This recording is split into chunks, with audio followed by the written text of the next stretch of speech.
Jumpa lagi bersama saya dalam seri video pembelajaran. Video kali ini masih terkait materi mekanika statis tertentu yang membahas cara menghitung dan menggambar bidang momen dan gaya lintang akibat beban terpusat pada gelagar sederhana. Berikut contoh soal gelagar sederhana dengan tumpuan sendi di titik A dan tumpuan roll di titik B. Gelagar ini menerima beban terpusat P1, P2, P3, dan P4.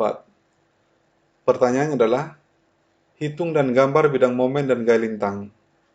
Dalam soal ini tidak ditanyakan gaya normal, karena semua gaya luar, dalam hal ini P1 sampai dengan P4, bekerja tegak lurus terhadap gelagar. Untuk dapat menghitung dan menggambar bidang momen dan gaya lintang, terlebih dahulu kita harus menghitung reaksi peletakan di titik A dan titik B.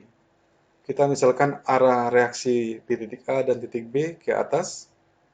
Nantinya dalam perhitungan apabila tandanya positif, maka arah pemisalan ini sudah tepat ke atas. Tetapi apabila dalam perhitungan nantinya bertanda negatif, maka arah gaya ini dibalik. Dan perlu diingat, perjanjian tanda dalam perhitungan reaksi tumpuan untuk arah gaya yang putarannya searah jarum jam bertanda positif, sebaliknya jika berlawanan jarum jam bertanda negatif. Untuk mendapatkan reaksi peletakan di titik A, kita gunakan sigma momen di titik B sama dengan 0. Kita mulai dari gaya P1. Gaya P1 terhadap titik B akan berputar berlawanan jarum jam, sehingga bertanda negatif. Min P1 dikalikan 7, 7 merupakan jarak antara titik C dan titik B. Selanjutnya ada RAV. RAV terhadap titik B akan berputar searah jarum jam, sehingga bertanda positif. Kemudian dikalikan dengan jarak antara titik A dan titik B sebesar 6,5. Kemudian ada gaya P2. P2 terhadap titik B akan berputar berlawanan jarum jam, sehingga bertanda negatif. Demikian pula untuk P3. P3 terhadap titik B berputar berlawanan jarum jam, sehingga bertanda negatif. Selanjutnya ada RBV.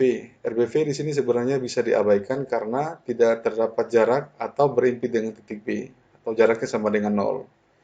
Selanjutnya ada gaya P4. P4 terhadap titik B akan berputar searah jarum jam, sehingga bertanda positif. Kita kalikan jarak 1 meter. Selanjutnya kita masukkan nilai-nilainya P1, P2, P3, dan P4. Kemudian kita hitung, maka akan diperoleh nilai RAV sama dengan 2,038 ton, bertanda positif, sehingga arah pemisalan RAV ini ke atas sudah tepat. Kemudian pada langkah kedua, kita akan menghitung reaksi peletakan di titik B menggunakan sigma momen di titik A sama dengan 0. Jadi titik A sebagai titik acuan dimulai dari P1. P1 terhadap titik A akan berputar berlawanan jarum jam, sehingga bertanda negatif. Dikalikan jarak 0,5. Kemudian ada gaya P2.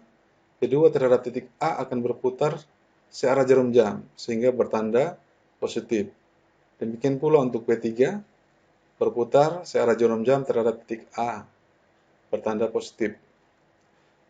Kemudian ada gaya RBV. RBV terhadap titik A akan berputar berlawanan jarum jam, sehingga bertanda negatif. Kemudian terakhir ada gaya P4. Terhadap titik A akan berputar searah jarum jam, sehingga bertanda positif. Masukkan nilai-nilai P1, P2, P3, dan P4. Kemudian kita hitung. Selanjutnya akan diperoleh nilai RBV sebesar 3,962 ton, bertanda positif. Sehingga arah RBV ini sudah tepat ke atas. Kita masukkan nilai RAV di sini dan RBV. RAV 2,038 ton, kemudian RBV 3,962 ton. Selanjutnya pada langkah ketiga kita lakukan kontrol sigma gaya vertikal harus sama dengan 0, atau RAV ditambah RBV harus sama dengan P1 tambah P2, P3, dan P4. Kita masukkan angka-angkanya. RAV ditambah RBV kita dapatkan angkanya 6. Demikian pula P1, P2, P3, P4 apabila dijumlahkan akan dapat nilai 6. Dengan demikian, reaksi peletakan di titik A dan titik B sudah tepat. Berikutnya kita akan menghitung momen. Sebelumnya perlu diingat juga, momen merupakan perkalian antara gaya dikalikan jarak. Untuk gaya yang ke atas bertanda positif, sebaliknya gaya yang ke bawah bertanda negatif. Kita mulai dari titik C. Momen di titik C sama dengan 0. Dalam kasus ini momen yang berada di ujung, titik C dan titik F itu sama dengan 0. Selanjutnya momen di titik A, ada gaya P1. Kita lihat ke sebelah kiri, ada gaya P1. P1 arahnya ke bawah, sehingga bertanda negatif. Dikalikan jarak terhadap titik A sebesar 0,5. Maka akan diperoleh momen di titik A sebesar min 0,25 ton meter. Kemudian momen di titik D, tetap kita perhatikan dari sebelah kiri, ada P1, gayanya ke bawah, bertanda negatif, dikalikan jarak sebesar 3,5. Kemudian ada RAV, arahnya ke atas, bertanda positif, dikalikan jarak sebesar 3. Apabila dihitung, kita akan peroleh nilainya sebesar 4,364 ton meter, bertanda positif. Selanjutnya, momen di titik E, di sini kita melihat dari sebelah kanan. Jadi ada gaya P4, dikalikan jarak 2,5, P4 ini ke bawah bertanda negatif, kemudian ada RBV ke atas sehingga bertanda positif, dikalikan jarak terhadap titik E sebesar 1,5.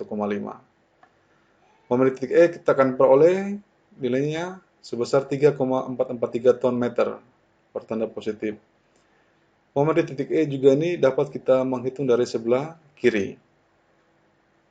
Kalau kita menghitung dari sebelah kiri, maka ada P1, RAV, dan P2. Ada 3 suku. Kalau dari sebelah kanan, ada 2 suku. Jadi, kita bisa kombinasikan perhitungan momen, bisa dari kiri atau kanan. Tinggal kita perhatikan jumlah suku yang paling kecil. Kemudian, momen di titik B, kita lihat dari sebelah kanan, ada P4 ke arah bawah, min, dikalikan jarak sebesar 1. Kita akan dapatkan min 1 ton meter. Selanjutnya, momen di titik F sama dengan 0. Berikutnya untuk menghitung gaya lintang, kita mulai dari sebelah kiri ke arah kanan, bisa juga dari kanan ke kiri. Dan perlu juga diingat perjanjian tanda, untuk gaya yang ke atas bertanda positif, yang ke bawah bertanda negatif. Kita akan mulai dari titik C. Di titik C ada gaya P1 sebesar 0,5 ton ke arah bawah, sehingga bertanda negatif, min 0,5 ton. Kemudian gaya lintang di titik A, ada min P1 ditambah dengan RAV.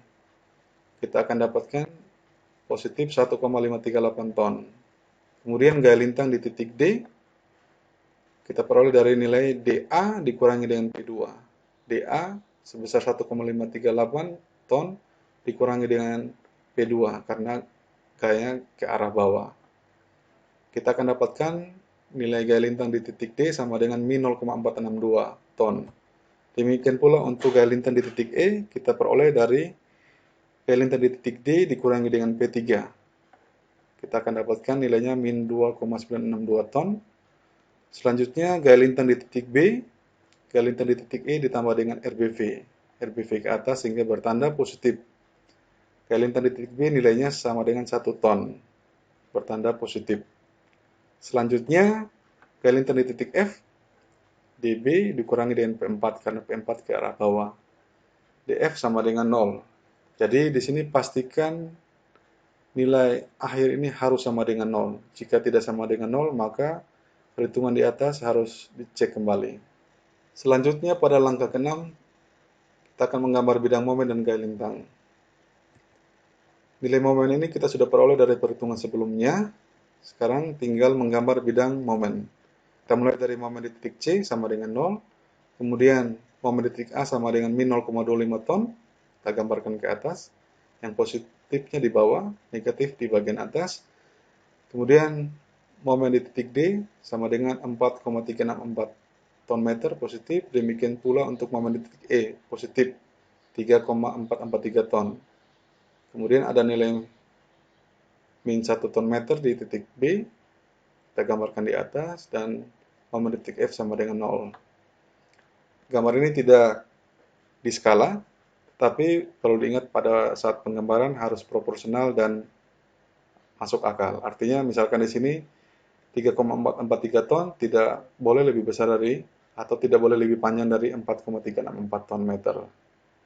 Perhatikan garis warna biru di sini, bahwa untuk menggambar bidang momen akibat beban terpusat, gambarnya berupa garis lurus.